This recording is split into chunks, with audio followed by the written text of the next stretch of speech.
Hey, it's Neil. I'm talking to you from my computer loft, what I like to call it, on the upper floor of my old Victorian home here.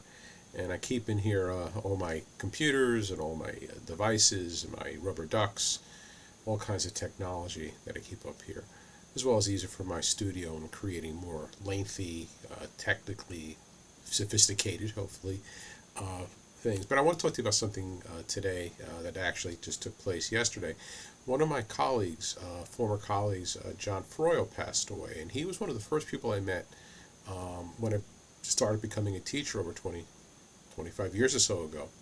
And like myself, he was also someone who came from industry. John was a teacher at Malden High School, where I started my career. He was a print shop teacher, and I was a tech ed teacher. We didn't have what's called CTE at that time. At least I don't remember being called that. But I was tech ed, and I taught CAD, computer aided design, drafting, because I had a background in cartography as a geography major.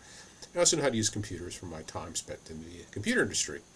And so John was the first guy who really became a mentor towards me for a couple of reasons. One, he was just a good soul.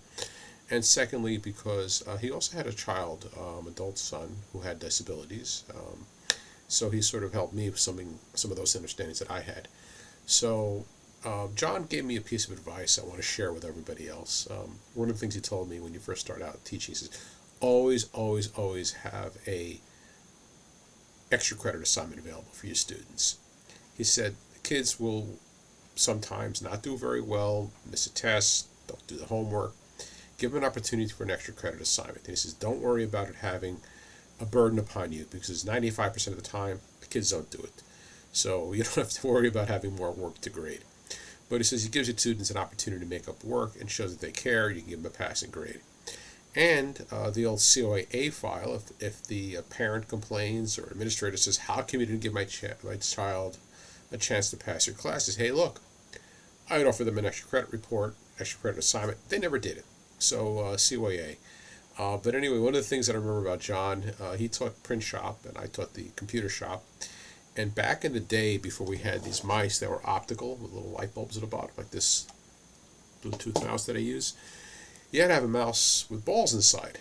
So I have a whole stack here. These are all basically large ball bearings with a rubber surface. And this had to go into the mouse. And so when you move the mouse back and forth, it would track left and right, up or down. And the reason I have a nice handful here, about 12 or 15 of these heavy mouse balls, is because when John and I taught, kids would take the mouse balls out and they throw them or they play games with them and they lose them. So John and I chipped in 50-50s and I bought a bag of bulk mouse balls, which I still keep because IT guys, we don't throw anything out. So anyway, just a shout out to my friend John and his wonderful friendship and his advice to me when I started to become a teacher.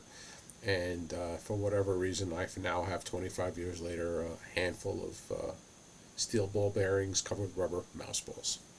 So thanks, and appreciate everybody, and be nice to your friends, be nice to those teachers you know.